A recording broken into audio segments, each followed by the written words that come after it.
시청자 여러분 안녕하십니까? 10월 21일 금요일 HN 한국지역방송 뉴스투데이 박소은입니다. 첫 번째 뉴스입니다. 경기도가 대기환경보전법 시행규칙 개정에 따라 내년부터는 4등급 경유차도 조기 폐차를 지원합니다. 도는 내년에 배출가스 5등급과 4등급인 노후 경유차 등 43,563대를 대상으로 1,257억 원을 들여 저공해 조치를 취할 계획입니다.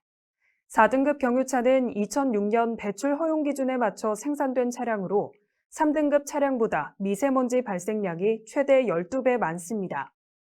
경기도는 약 19만 대의 4등급 차량 중 10%인 19,038대에 대해 조기 폐차 비용을 지원할 계획입니다. 기존 5등급 조기 폐차 지원은 내년을 마지막으로 종료됩니다. 또 건설기계에서 발생하는 미세먼지를 줄이기 위한 조기 폐차 지원도 확대합니다. 덤프트럭과 콘크리트 믹서, 콘크리트 펌프 등 기존 도로용 3종뿐 아니라 굴착기와 지게차 등 비도로용 2종까지 지원합니다. 저공해 조치 지원을 받기 원한다면 자동차 배출가스 등급제 누리집을 통해 신청하면 됩니다. 지난달 22일부터 26일까지 열린 하남시 의회 자치행정위원회 행정사무감사에서 하남시가 지급하는 보조금이 제대로 집행되는지 면밀히 검토해야 한다는 목소리가 나왔습니다. 시의회는 환경교육센터와 하남공정무역협의회에 지원되는 보조금이 일부 부적절하게 집행된 사례가 발견됐다며 환경정책과와 도시재생과에 철저히 점검해 줄 것을 요청했습니다. 환경교육센터는 위탁 예산 규모에 비해 프로그램 운영 효과가 미미하고 민간 위탁 사업과 유사한 환경교육을 수행하고 있다는 지적을 받았습니다. 하남공정무역협의회도 정산 증빙이 미비하고 부적절한 보조금 집행이 다수 발견돼 보조금 전체를 다시 검사하기로 했습니다. 이에 대해 하남시가 지급한 보조금을 여러 단체들이 제대로 쓰고 있는지 철저한 조사가 필요하다는 목소리가 나오고 있습니다. 익명을 요구한 하남시 모 단체 회장은 예산을 무분별하게 사용하는 걸 바로잡기 위해서라도 강도 높은 조사로 반드시 잘못된 관행이 고쳐져야 한다고 말했습니다. 지난 3일 덕풍동에서 발생한 분전반 화재가 주민의 적극적인 초기 대처로 큰 피해를 막은 것으로 알려졌습니다.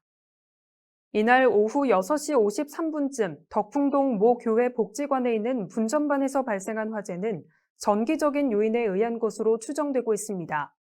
최초 신고자는 4층 입주민으로 다른 층 주민이 연기가 난다고 말하자 교회 복지관 문을 강제로 열고 들어가 분전반에서 불이 난 것을 확인하고 분말 소화기로 화재를 진압한 후 119에 신고했습니다.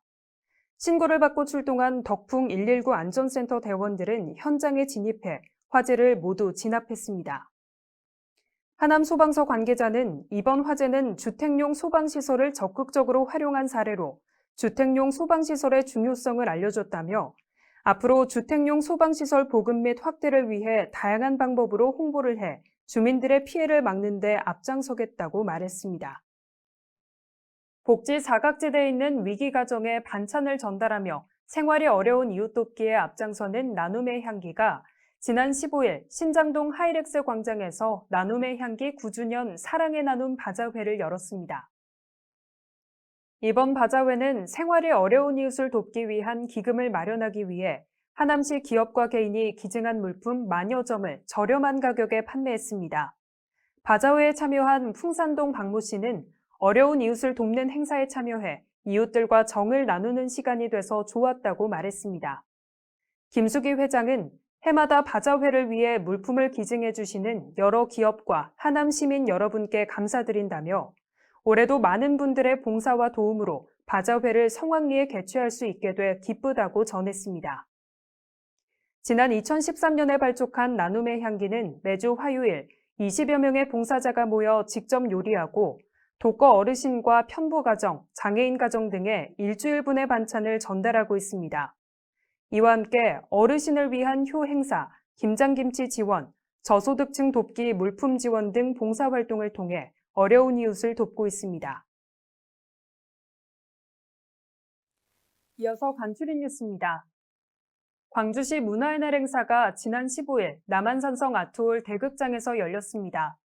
1972년 국가가 지정한 문화의 날을 기념해 올해로 7회째를 맞는 이번 행사는 창작 오페라 헌안설원 쇼케이스 공연으로 펼쳐졌습니다. 광주시 오페라단 등 관내 예술단체와 우리나라 최고 연주자들이 참여해 오페라 공연을 친근하게 접하게 하며 시민들의 큰 호응을 이끌었습니다.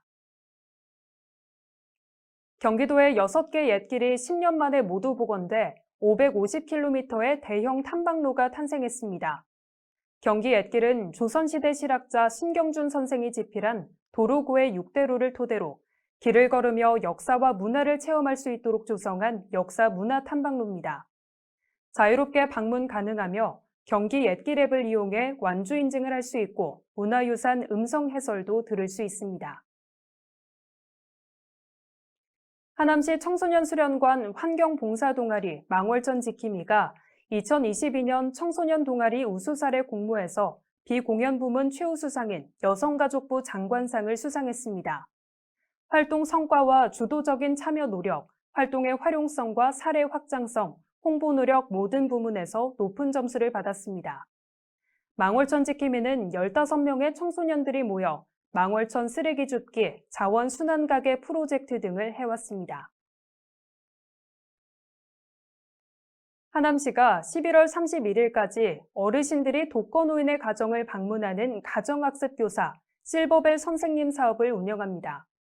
실버벨 선생님으로 임명된 어르신들은 2인 1조로 독거노인의 가정을 방문해 인지 강화 교육을 하고 인지 저하자나 치매 의심자가 발견되면 하남시 치매 안심센터에 연계합니다. 시는 또 하남시 명소 35곳이 수록된 컬러링북을 통해 회상 치료를 유도하기로 했습니다. 이상 뉴스투데이를 마치겠습니다. 시청해주신 여러분 고맙습니다.